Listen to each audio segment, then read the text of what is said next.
Hi, boys and girls. I am here for 5th grade, The Thief of Always, Chapter 13.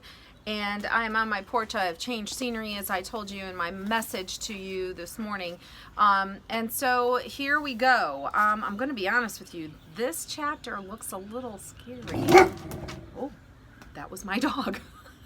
He's a little scared. I think something, maybe there's a cat out there or something. So I'm going to, hopefully he's not going to disturb us too much.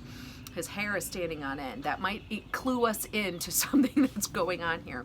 Chapter 13 is called The Fourth Part of Darkness. And this picture is pretty scary. So I'm thinking that this is the one that he hasn't met. So let's see what's happening here with this.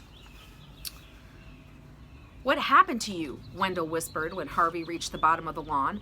"I thought you were meeting at midnight. We were meeting at midnight." "I got waylaid," Harvey said. He'd intended to tell Wendell what had just transpired, but his friend was obviously nervous enough without being told about Lulu's fate. Harvey slipped the 3 survivors of the Ark into his pocket and resolved only to speak of the encounter when he and Wendell were safely away from this terrible place. Just one thing stood between them and that ambition: the wall of mist. Now, as ever, it seemed innocent enough, but that was an illusion, of course, like so many things in Mr. Hood's kingdom. "We have to be very organized about this," Harvey said to Wendell. "Once we're in the wall, we'll lose our sense of direction. So we have to be sure to keep walking in a straight line and not let the mist turn us around." "How do we do that?" said Wendell. "I think one of us should go in first and the other one keep hold of his hand."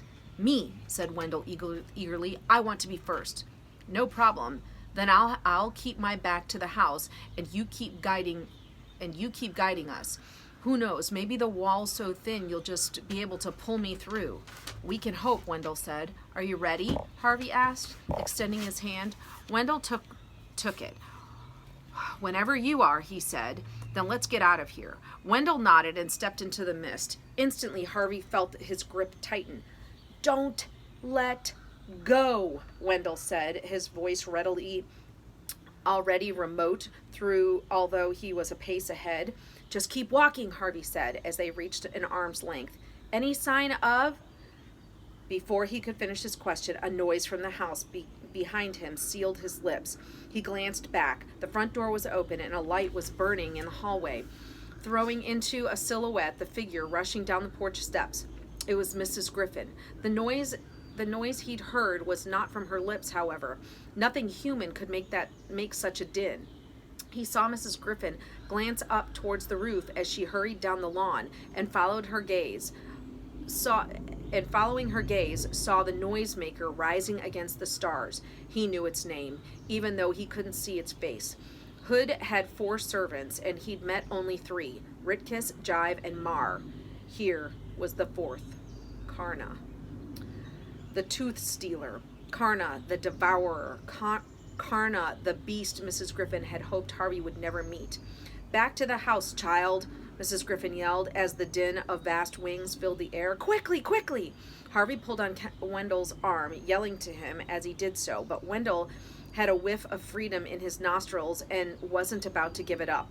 "What are you waiting for?" Mrs. Griffin yelled. "Get away from there or it'll take your head off." Harvey glanced up at the swooping beast and knew it was no lie. Karna's jaws were wide enough to snap him in half with a single bite, but he couldn't leave Wendell in the mist. They'd begun this adventure together, and that was how they would finish it, dead or alive. He had no choice but to step into the mist himself and hope that Wendell had snatched a glimpse of the outside world and could pull him through to the street.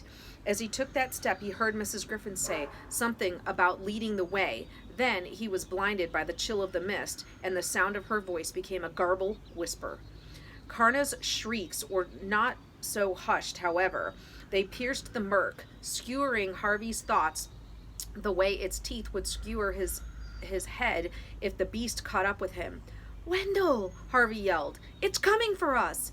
He caught a glimpse of a figure up ahead of him, then of Wendell's face, smeared by the mist, turning to say, "There's no way out." "There has to be." I can't find it, Wendell said, his reply almost drowned out by the din, of Karna's shrieks. Harvey glanced back the way he'd come, more afraid not to know how close the creature was than to see it, however terrifying the sight. A veil of mist swirled in the front of him, but he glimpsed Karna's form as the beast descended. It was the most monstrous of the brood. Its skin rotted and stretched over barbed and polished bone. His throat a nest of snaky tongues. Its jaw set with hundreds of teeth. This is the end, Harvey thought. I've only been alive 10 years and 5 months, and I'm going to have my head bitten off. Then, from the corner of his eye, a strange sight. Mrs. Griffin's arm reached into the mist and dropping Blue Cat to the ground, he's got a good sense of direction, Harvey heard her say. Follow him, follow him. He didn't need a second invitation, nor did Blue Cat's cat. Tail up, it padded off, and Harvey hauled on Wendell's arm to drag him in pursuit. The cat was quick, but so was Harvey. He kept his eyes glued on that bright tail, even when the rush of the wings behind him announced that Karna had entered the mist and was almost upon them. 2 strides, 3 strides, 4, and now the mist seemed to be thinning. He heard Wendell whooping for joy.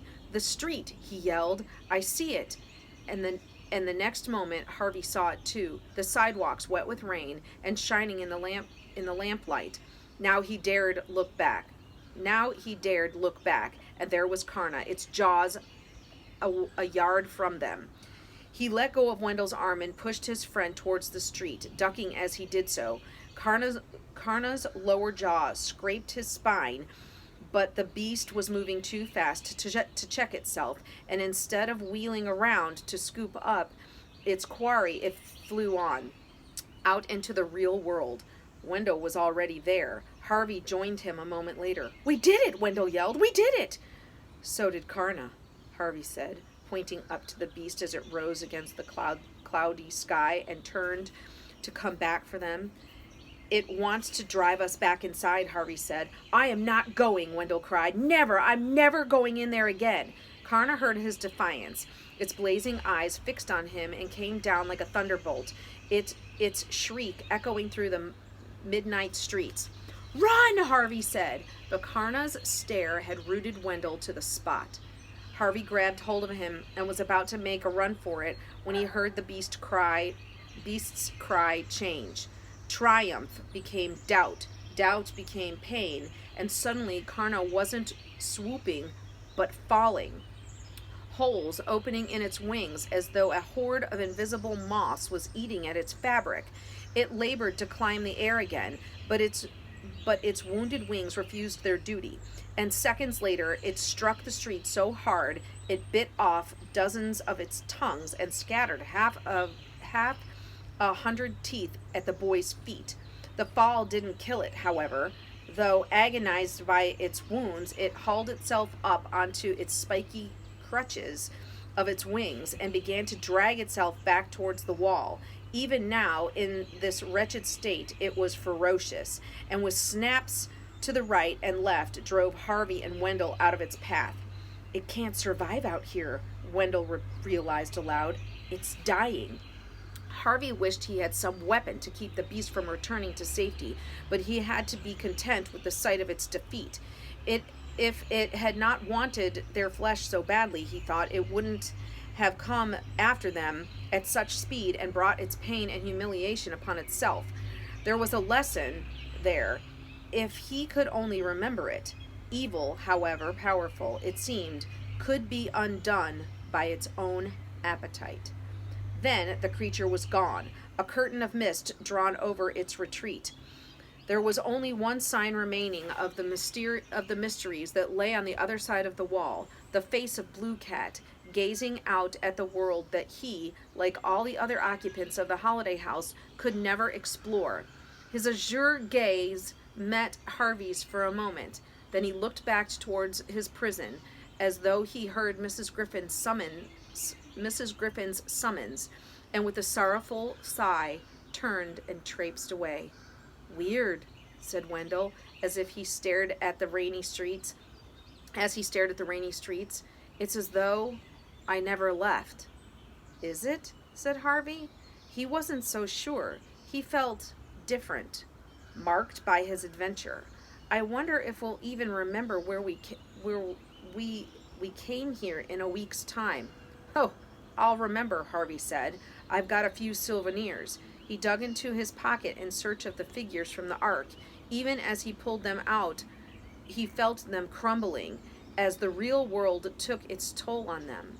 Illusions, he murmured as he turned to, as they turned to dust and ran away between his fingers. Who cares, says Wendell. It's time to go home. And that's no illusion.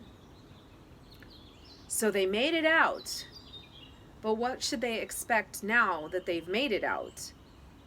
How are things out there? Have their parents, I mean, they said that they've been calling their parents and such, but this place is not what they thought it was. And obviously, Karna, we've discovered that if they come out into the real world, they die. So he has drug himself back in. But there's a lot left in this book, so I can't imagine that it's over for these two. So we will find out. We will read some more tomorrow. Until then, be good. Do your lessons. I miss you. I love you. And get outside and do some exercise. Bye.